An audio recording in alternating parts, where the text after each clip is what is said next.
Cuman BT-nya adalah pas di late game, dia bakalan cukup squishy di depan Cloud. Ya itu ya. Jadi PR mereka adalah nanti nge-pressure Cloud-nya agar tidak bisa survive dan perform. Itu jadi kunci kalau mereka mau bawa ke area hero-hero melee, karena dengan nge-ban ke area Lilia sebetulnya aroma hero melee bisa muncul seperti yang disebut Choji ini bisa banget keluar. Tapi kita bakalan lihat dulu nih satu hero terakhir dari Rebellion ya. Sejatinya akan mengarah ke area mana nih? Power dari Arlott masih open. Gabungan dari sisi yang sudah dimaksimalkan ini akan jadi bencana sebetulnya teman-teman dari Rebellion. Tapi ternyata Masya justru nggak mau ada gangguan ke arah hero-hero backline khususnya yang agak squishy. Apakah akan ada satu high ground power dari mid lane-nya Rebellion? Karena menurutku di sini Yves atau Farsha bakal cocok banget di combo dengan adanya Cloud dan juga Ruby. Cuman yang bakalan jadi concern lebih ke arah Sushi ini nyampe nggak nih? Gitu loh. Kalau untuk masalah penetrasi dari segi movement itu belum ada, kayak Yuzong gitu-gitu itu belum ada, belum kelihatan. Cuma Sushin dong yang bisa nyampe ke arah backline untuk sekarang. untuk sekarang ya. Iya. Sisanya berarti selain dari mid laner pun kita anggapnya di sini Ruby-nya Ruby Roamer ya. Berarti kurang di arah XP lane-nya. Nah, XP lane-nya apakah pengen deny pick lagi dengan ngambil Barats untuk Rebellion?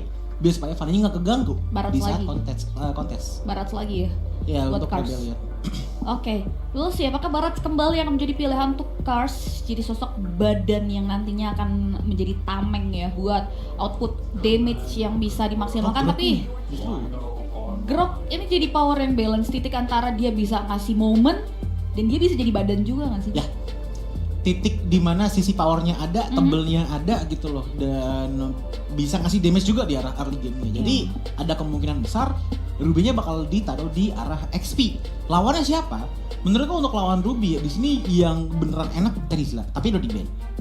Jadi ya balik lagi kalaupun emang pengen ngambilnya ke arah sisi power, Yuzong juga sebenarnya bisa untuk jaga-jaga mid laner-nya di belakang high ground. Gimana kalau kita bicara soal Lapu? XP lane ide berarti ya. Oke, tapi justru terkuak berarti ya dari segi XP-nya karena di tangan Idit, karena sudah ada sosok Roamer. Kiboy akan membawakan ke area Mina dan juga Moskov yang tadi kita bicarakan sempat untuk Matt ya, tapi ini jatuh di tangan cewek. Yes.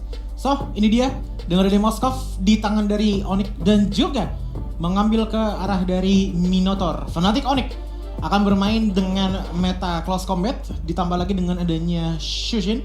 Ini bisa dibilang untuk frontline sangat-sangat tebal dari Fnatic Onyx. Cuman masih ada Fanny yang bisa penetrasi langsung ke arah belakang. Tinggal gimana caranya untuk ngejaga biar supaya dari Suns-nya ini nggak terlalu banyak diharas lah. Karena kalau dari segi damage mereka bakal cukup mengandelinnya ke arah Julian dan juga Moskov saja. Idit pun sebenarnya masih bisa jadi damage, tapi sangat-sangat bersyarat. Pertama, dari pasifnya ada pull apa enggak? Yang kedua, darahnya gimana?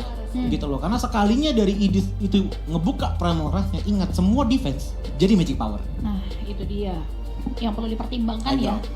Term and condition-nya lah bisa dibilang ya untuk bisa menghasilkan output yang diinginkan dari penggunaan Idit. Tapi satu hero terakhir yang sebenarnya benar adanya ya high ground defense yang sempat dimention oleh Choi, jadi Novaria justru yang menjadi pilihan terkait bagaimana nantinya teman-teman Rebellion bisa survive dari serangan manuver yang dibentuk oleh teman-teman dari tim Fnatic Onyx. Dan menarik sebenarnya kalau ngelihat dari komposisi hero dari kedua belah tim bahkan ya yang diamankan, apalagi ya Rebellion, lagi-lagi titik bagaimana dia bisa maksimalin karya power early. Dia nggak boleh mengalami hal yang sama dengan game yang sebelumnya. Betul banget, karena kalau kita ngelihat untuk di game kali ini lagi dan lagi menurutku draft dari kedua belah tim itu benar bagus banget. Apalagi dengan combo Ruby dan juga Grok, sisi power bakalan kuat banget. Tapi dengan pokingan damage dari Novaria, ini yang menambah faktor kebagusan dari Rebellion menurutku. Tinggal gimana untuk frontline dari Fnatic Onyx lah yang akan membuat dan juga menentukan apakah dengan adanya Shushin first pick itu efektif atau tidak. Tapi ini dia game kedua permainan antara Fnatic Onyx melawan Rebellion Esports. Oke, but wait a minute. Nampaknya ada satu isu yang harus diselesaikan terlebih dahulu. Ini ada game pause ya. Entah terjadi di tim Fnatic Onyx atau Rebellion Esports, yang pasti kita menjunjung tinggi fair play. Kita akan nunggu sampai semuanya aman terkendali, dan mungkin sambil menantikan juga kita akan membahas juga terkait bagaimana nantinya yang perlu diperhatikan juga dari teman-teman Fnatic Onyx sih. Tadi kan bicara soal bagaimana Julian dari Kairi nggak boleh sampai ada harassment, tapi kalau kita lihat dari Rebellion, dia punya power dari Grok yang dimana untuk main screening, main ganggu karya semak-semak yang dimiliki oleh Kairi ini besar banget potensinya nih. Ya itu yang ngebuat akhirnya ya udah gitu loh. Untuk dari segi backline-nya Fnatic Onyx lumayan agak-agak beresiko. Woi. Takut Biasa aja dong, kedip banget. pak. Kedip. Nah gitu ya. Dimarahin kan? Ini kayak lagi di posisi dimarahin kan? Dimarahin kan? Dimarahin kan? Kan capek. tapi ya itu dia ya. Balik lagi ya dengan adanya power dari arah backline, Rock ini yang bakal bisa ngepenet dengan sangat-sangat efisien dan ngebuka chance sebenarnya untuk Fanny menjadi eksekutor untuk di game kali ini. Berbeda dengan game sebelumnya dengan adanya Roger dan juga Fanny, sekarang pokok damage-nya pun di sini kita bisa ngeliat adanya Ruby gitu loh. Walaupun damage-nya nggak sebesar dari Roger, tapi dia bisa konstan memberikan damage itu terus-menerus sambil mempertahankan durability powernya gitu loh. Yeah. Jadi bener-bener udah eksekutor di game kedua ini tetap di Fanny aja dari Rebellion. Ya itu bagus banget sih sebenarnya ya dengan langsung sepaket Fanny sama Ruby setelah melihat tadi bagaimana power dari Fanny-nya Rio itu terbatas banget dengan adanya penggunaan Ruby. Dan jawaban juga sebenarnya terkait Shushin itu tadi, balik lagi ini udah menjadi pola ya, bagaimana weakness point dari sosok mid lane Shushin ini ya hero-hero mobilitas, hero-hero eksekutor. Dan ini yang perlu dijawab juga karena di game tadi kita lihat kan solid banget buat Shushinnya bisa bergerak ketika adanya banyak eksekutor, hero mobilitas yang ada di tim lawan. Dan itu pun juga sempat nggak dihiraukan juga kan untuk teman dari Fnatic Onyx gitu dengan di arah early game ya udah biarin aja Shushinnya mau ngangkat-ngangkat kita. Yang penting kita fokus sama targeting kita gitu loh. Dari awal ke Tagriel, terus tiba-tiba pindahnya ke Barats, ya kan dari Kars.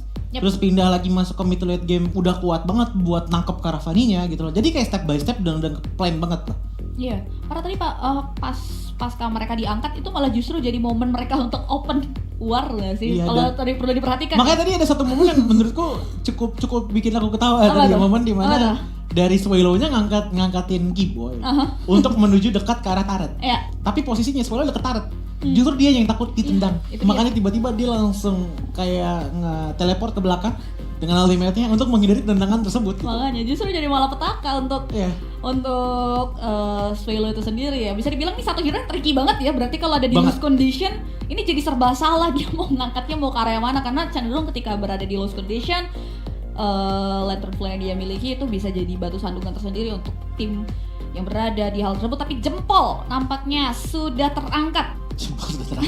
Menandakan harusnya problem isunya udah tersolve nih Ji. Oke, so ini dia sebentar lagi kita akan melihat bagaimana permainan game kedua dari Fnatic Onyx melawan Rebellion di esports. Dengan adanya lagi dan lagi Fanny di tangan Rio yang turun tangan. Sementara kalau Kairi 2 kali berturut-turut berarti menggunakan Julian ya. Bahkan kemarin di MSC juga sempat sering menggunakan Julian. Julian sih lagi marak gak sih? Dia udah mulai masuk either tier A atau S gak sih? Aku akan katakan A+ mungkin. A+ ya? Karena jadi prioritas untuk beberapa jungler mid lane. Apalagi kalau bicara soal Julian tuh versatile banget. Dan ya back to the line of dawn. Again dimana point of view kita dari kedua belah jungler ya sama-sama ngamanin karya buff terlebih dahulu untuk amunisi mereka. Dan lihat bagaimana pola rotasi dari kedua roamer, nampaknya satu visi ya, dia langsung mengarah karya gold loh. Tapi kalau kita ngomongin masalah dari segi draft power ya, untuk kapan momentumnya ada gitu. Dari Kairi dengan udah level 3, potensi sudah terbuka semua. Ini ngebuat early power lagi dan lagi cukup kuat di tangan Fnatic Onyx. Dan begitu pun juga dengan adanya Idin di arah XP lane. Level 2 aja udah cukup itu untuk megangin teman-teman dari Rebellion Esports dengan cukup lama. Nah, kalau kita ngeliat dari player emblemnya, kelihatan banget ini kayaknya Edith akan ditujukan damage menjadi damage Swift di sana. dengan adanya Swift ya, apalagi dengan Brave Smite. Sementara kalau kita ngeliat ke arah Shushin ya, ini ngambilnya ke arah agility ditambah dengan tenacity. Jadi lebih ke arah ya udah maksimalin ya, itu ke arah sisi potensial.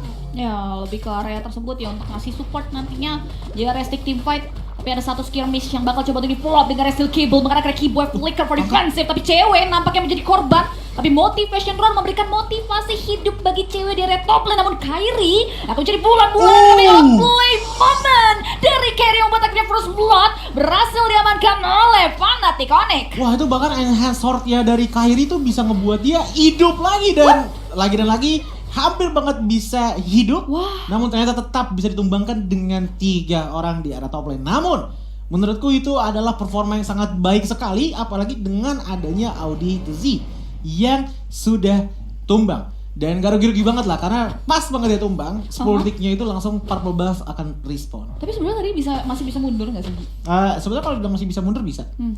Cuman ya bisa dibilang emang agak sedikit overcommit tadi menurutku dengan posisinya tadi kan dari cewek dan juga Keyboy kalau masalah itu dicabut. Yap, dan dia udah dapetin 1 poin ya. Tapi ya reset lagi tentunya ya, karena ada pertukaran di 1 untuk 1 di skirmish top lane. Dan lihat bagaimana Lanternnya sudah mulai memberikan 1 buah distraction dari seorang Sans ke area beberapa member. Melihat bagaimana Lutfi yang sudah open sebetulnya, memberikan jalan dan membukakan pintu terhadap Kairi untuk mengeksekusi karya Turtle kita yang pertama. Bener-bener dipegangin, dan nampaknya tidak akan ada kontestasi di Turtle kita yang berhasil diamankan oleh Fnatic Onyx. Tapi emang begitu ya, untuk Fanny agak tricky di Turtle pertamanya, jadi mendingan dilepas aja, fokusnya ke arah jungle terlebih dahulu. Karena walaupun dari Kairinya pun sudah tumbang, ini masih ada gap level yang diungguli oleh Kairi dengan angka 1 level. Betul. Ya menurutku tetap ya menjadi salah satu early advantage lah bagi Fnatic Onyx gitu loh. Ditambah lagi dengan Lutfi yang nggak bisa asal digesek sama Fanny, dan bahkan bisa jadi soft counternya Fanny dengan semua sisi yang dia punya gitu loh. Sisi dari Fnatic Onyx tuh dari game pertama banyak banget. Minotaur, Edith, Shushin, Kairi dan juga cewek. Ini semuanya sisi. Karya sisi. Ada 1 buah sisi yang dioptimalkan oleh Audit di area top lane. Bagaimana wall charge mengarah ke area langsung ke area sosok Keyboy yang membuat Keyboy langsung tumbang untuk tidak ada pertukaran, Ji. Ya, dengan tumbangnya dari Keyboy pun di sini ngebuat seenggaknya Auditasi bisa dapetin beberapa power, tapi lihat bagaimana damage output dari Kairi itu besar banget. Wah, itu kombonya bagus banget sehingga akhirnya membuahkan 1 poin. Eliminasi ini dibutuhkan pasca hilangnya sosok Keyboy Romer. Akhirnya bisa ditukarkan juga oleh teman-teman dari Fnatic Onyx di area mid lane. Combo combro. Kalaupun emang pengen nyari immunity ya dari Grok, itu kan dia mesti ngambil ke arah power charge terlebih dahulu kan. Ditahan skill satunya deket tembok baru ada immunity. Kalau nggak ada deket tembok pun bakal tetap keangkat.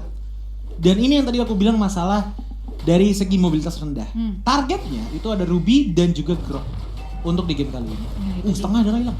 Langsung ya dari Spear yang dibuka oleh Swallow, cicilan-cicilan yang udah gak kaget lagi sebenarnya kalau bicara soal Novaria nggak sih, itu jadi karakter dia dengan ya memang cuma 1 area of effect, tapi itu yang jadi karakter dia. Makanya itu kan dengan adanya Minotaur sebenarnya di sini agak sedikit enteng lah. Dengan beberapa heal yang bisa dilakukan ngebuat ya pokingan damage pun langsung menghilang efeknya. Cuman ngelihat dari first itemnya Lutfi, bahkan sebelum sepatu ya, dia bikin langsung ke arah Thunderbelt. Lihat bottom lane? Iya, benar-benar mengarah ke area potensi damage yang bisa ditorehkan. Ada 1 buah gerakan tadi di 1v2 situation, tapi nampaknya Kars menindaklanjuti dengan mundur. Meanwhile, di area sisi lain ada 1 pemain yang harus tumbang, Weganar Jungler dari Rebellion Esports hilang untuk nothing. Sedangkan Fnatic Onyx bakal coba untuk mulai meringkus ke area objektif Turtle yang kedua yang kembali free untuk tim Fnatic Onyx. Gameplay yang pelan sebenarnya dari kedua belah tim, namun dari segi pertukaran demi pertukaran, mikro-mikro yang didapatkan dari ya yang kecil-kecil tapi kalau ditumpuk jadi penting. Team fight yang oke, 1 poin kill abis itu ngapain? Turtle. 1 poin kill abis itu ngapain? Rating. Tinggal gimana caranya untuk melakukan push ke arah turret. Kalaupun emang pengen push ke arah turret, Fnatic Onyx dari tadi masih memegang zona mereka dengan sangat-sangat aman dan juga nyaman berkat combo Sans dan juga Kairi. Ya, lihat bahkan kalau kita lihat dari Fnatic Onyx XP mereka aja bener-bener fleksibel dan mainin mobilitasnya banget loh. Dari tadi rotasi coba untuk mulai dilakukan dan mempersempit, lebih tepatnya membuat Rebellion Esports ruang geraknya tuh terbatas banget. Ini baru menit 5, tapi mereka udah mulai melakukan invasi terhadap Purple Buff yang dimiliki oleh Rio.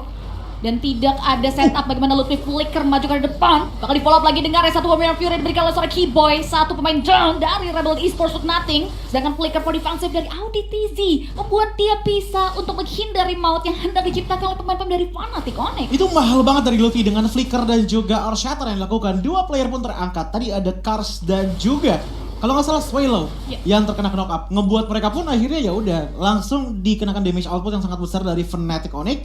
Apalagi dengan Sans yang kebetulan dengan area sempit seperti itu dan area ultimate yang sangat-sangat besar, ngebuat dia sangat mudah untuk nge-stack power dari Lantern Flare-nya. Even Rio pun masuk tadi, itu nggak bisa ngasilin kill karena ya posisinya nggak ada yang sekaret. Itu dia, ini udah mulai jadi bencana ya.